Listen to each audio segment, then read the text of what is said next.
నమస్తే. Welcome to Telugu popular TV. నేను మీ విజయ. ఈరోజు మనతో పాటు ప్రముఖ సినీ క్రిటిక్ దాసరి విజ్ఞాన్ గారున్నారు. ఆయనతో మాట్లాడే ప్రయత్నం చేద్దాం. నమస్తే అండి. ఎవరో విల్లా రాణి అని చెప్పేసి వార్తలు బాగా వైరల్ అవుతున్నాయి. విదేశాలకి పారిపోతుంటే పోలీసులు రెడ్ హ్యాండెడ్‌గా పట్టుకున్నారని చెప్పేసి.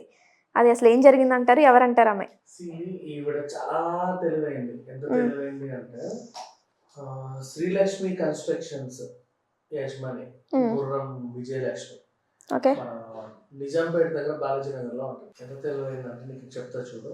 ఈ అప్పుడప్పుడు 5 లక్షల అమౌంట్ ఎక్కువ ఆదాయం వస్తే ఆ టెంపుల్ ఎండోమెంట్ ఆధీనంలోకి వెళ్ళిపోతుంది.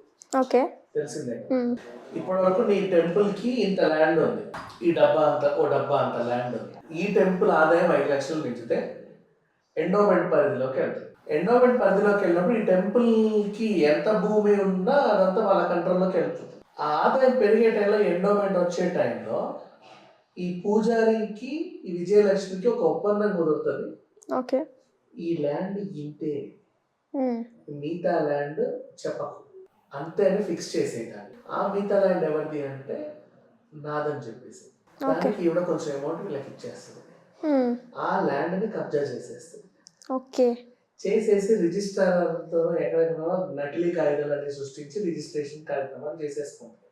ఈ ల్యాండ్ వచ్చిన వెంటనే తను ఏం చేయదు. వెంటనే ఏం చేసే దాంట్లో చిన్నగా రోడ్డు ఏవేవో వేసేసి ఒక విల్లా లాగా ఒక small gated community type set చేసేస్తారు. ఓకే. చేసి వెంటనే ఇమీడియట్లీ సేల్కి పెట్టేస్తుంది. ఆ సేల్స్ కూడా ఎలా పెడుతుంది అంటే Srilakshmi constructions, Srilakshmi Magnus constructions and Bhavana GLC క్రిప్స్, okay, and Lakshmi Srinivas constructions, ఇలా కొన్ని కంపెనీలు రిజిస్ట్రేషన్ చేయించుకున్నారు. ఏముంది, ప్రైవేట్ లిమిటెడ్ రిజిస్ట్రేషన్ చేసుకోవడం పెద్ద విషయం కాదు. అండ్ నెక్స్ట్ ఆ ల్యాండ్ కి సంబంధించిన బ్రోచర్స్ కొట్టించేది. ఓకే. మంచిగా రిచ్ గా దానికి హ్యాండ్ బ్యాగ్ అండ్ ఒక రిచ్నెస్ క్రియేట్ చేసేలాగా విజిటింగ్ కార్డ్ అన్ని ఒక సెటప్ చేసేది. ఈ కిట్ ని కొన్ని కిట్స్ ఒక 10,000 కిట్స్ కొట్టించుకునేది.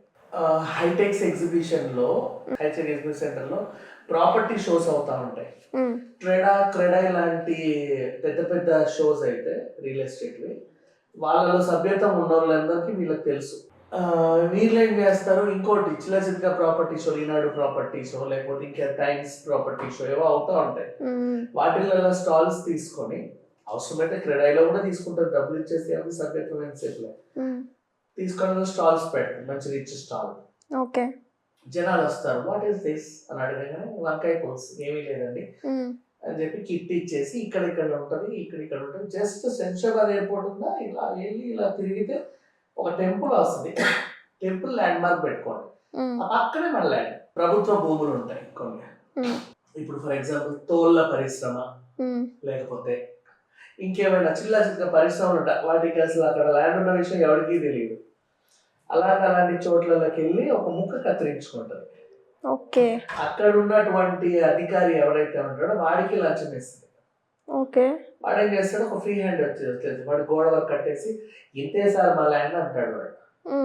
ఆ ముక్కలో ఈమె మళ్ళీ 4-5 విల్లాలు కట్టేస్తుంది. ఓకే. విల్లాలే గబగబా లేపేస్తుంది. ఓకే. లేపి దాన్ని మళ్ళీ ప్రాపర్టీ షోస్ లో అమ్మేసేస్తుంది. ప్రాపర్టీ షోలో నువ్వు దేని పాల్గొంటావు, నీ విజయలక్ష్మి కన్స్ట్రక్షన్స్ సంబంధించిన పెద్ద లేఅవుట్ నే పెడుతున్నావు. కానీ వచ్చే క్లయింట్స్ ఉంటారు కదా, మా బడ్జెట్ సార్ మీకు ఒక ఇది ఉందా, మనదే ఇది కాకుండా ఇంకొకటి ఉంది, ఈ ఏరియా మీకు అనుకూలంగా ఉంటుందేమో సార్ చూడండి. ఓకే ఓకే అంటారు వాళ్ళు కూడా. ఓకే. అలా వాళ్ళని కన్విన్స్ చేసి అవన్నీ అంటగట్టేస్తుంది. నకిలీ కాగితాలు సృష్టించి ఫేక్ డాక్యుమెంటేషన్ చేసేస్తుంది. చేతులు దులిపేసుకోవడం. ఓకే. నెక్స్ట్ ఇట్లా కనీసం ఒక 300 కోట్ల వరకు వెనకేసుకొని ఉడాయిద్దాం అనుకుంది. అప్పటికే యాక్చువల్గా ఈవిడ మీద ఎప్పుడు కంప్లైంట్స్ వచ్చాయి అంటే, ఈ హైడ్రాకి సంబంధించి కూల్చివేతలు వస్తున్నాయి కదా, అలా నేను కూల్చేస్తాను అని హైదరాబాద్ వస్తే, ఇది మేము కొన్నాము పలానా చోట అని చెప్తే పలానా వాళ్ళు మీకు అమ్మింది ఈ ల్యాండ్. అసలు ఈ ల్యాండ్ ఎవరిదని చూస్తే ఏ గవర్నమెంట్ ల్యాండో, ఏ చెరువు ల్యాండో, ఏ గుడికి సంబంధించిన ల్యాండో, ఇంకేదో ల్యాండో ఉంటుంది. బట్ విజయలక్ష్మికి సంబంధించిన ల్యాండ్ అయితే కాదు, గుర్రం విజయలక్ష్మి ల్యాండ్ కాదు అని తెలిసి ఈవిడ మీద అసలు కేసులు నమోదయ్యాయి 7 కేసులు ఓకే. వెతకడం స్టార్ట్ చేశారు, హ్మ్. దొరకట్లా. సర్లే చూద్దాం, ఈమె మీద లుకౌట్ నోటీసులు ఉన్నాయి, హ్మ్. ఎప్పుడన్నా వేరే దేశాల్లోకి వెళ్తే పట్టుకుంటారు. సో పిచ్చిదానికి తెలియదేమో, ఆనందం తట్టుకోలేక దేశం వదిలి పారిపోదాం అనుకుంది. హ్మ్. చక్కగా వెళ్ళి అక్కడికి వెళ్తే ఇమిగ్రేషన్ అధికారులు ఇది చూసి ఈమె మీద లుకౌట్ నోటీసులు ఉన్నాయని అదుపులోకి తీసుకొని పోలీసులకు అప్పచెప్పితే ఓకే. పోలీసులు వచ్చి అరెస్ట్ చేసి రిమాండ్కి పంపిస్తే అసలు విషయాలన్నీ బయటపడ్డాయి. ఇప్పుడు బాధితులందరూ తండోపతండాలకు వస్తున్నారు. ఇదంతా ఆమె ఒప్పుకుందా? ఒప్పుకోవాల్సిందేగా. ఓకే. ఇక బాధితులందరూ వచ్చి మా ల్యాండో మా భూమి మా ఇల్లు హ్మ్. ఇలా అయిపోయింది, మాకు న్యాయం జరగాలి అని చెప్పేసి కోర్టుల చుట్టూ తిరుగుతున్నారు, పోలీస్ స్టేషన్ చుట్టూ తిరుగుతున్నారు. మరి ఓకే. ఎంతవరకు ఏమవుతుందో తెలియదు కానీ బిజినెస్ ఎంత బాగా చేసిందే. చాలా బాగుంది కదా. 48 years అంట ఈవిడ, హ్మ్. అంటే ఇంచుమించు 50 ఏళ్ళు బాగా చేసింది. ఎంత మోసగాళ్ళైనా దొరికిపోతారు, పెద్ద విషయం కాదు అది. హ్మ్. ఏదో ఒక టైంలో. ఈమె ఎప్పటి నుంచి చేస్తుందంటారు ఈ మోసాలన్నీ? ఈమె కంపెనీ రిజిస్ట్రేషన్ చేయించింది మాత్రం హ్మ్. డేట్ ఆఫ్ ఇన్కార్పొరేషన్, ఈమె కంపెనీ రిజిస్ట్రేషన్ ఓకే. 2016 హ్మ్. 9th month 30th date. సెప్టెంబర్లో ఈ అమ్మాయి రిజిస్ట్రేషన్ చేసి సెప్టెంబర్ 30కి ఓకే. 2016లో. ఇప్పటికి ఇంచుమించు 10 ఏళ్ళు 9 ఏళ్ళ నుంచి ఇవే దండాలు. హ్మ్. స్టార్టింగ్ మేబీ ఏమైనా ఒకటో రెండో మంచి చేసి ఉండొచ్చేమో, మనం చెప్పలేం కానీ హ్మ్. ఏమో ఇప్పుడైతే సక్రమ మార్గాల్లో అయితే లేదు. ఓకే. బోల్డ్ అని అడ్డమైన విల్లాలన్నీ కట్టి ఎవరికి పడితే వాళ్ళకి అడ్డ కట్టేసి వాళ్ళ పాపం అక్కడ ఉండి చాలా రోజులు ఉన్న వాళ్ళు కూడా ఉన్నారు. ఇది మా ఇల్లు హ్మ్. సడన్ గా ఎప్పుడు వచ్చి మీ ఇల్లు కాదు అని కూల్చేస్తే ఏం చేస్తారు వాళ్ళంతా? అయితే ఇప్పుడు ఈమె చేసిన తప్పుకి పాపం వాళ్ళందరి పరిస్థితి ఏంటంటారు? మరి అదే వాళ్ళ పరిస్థితి. ఇప్పుడు ఇల్లు కూడా కొట్టేస్తావు, హ్మ్.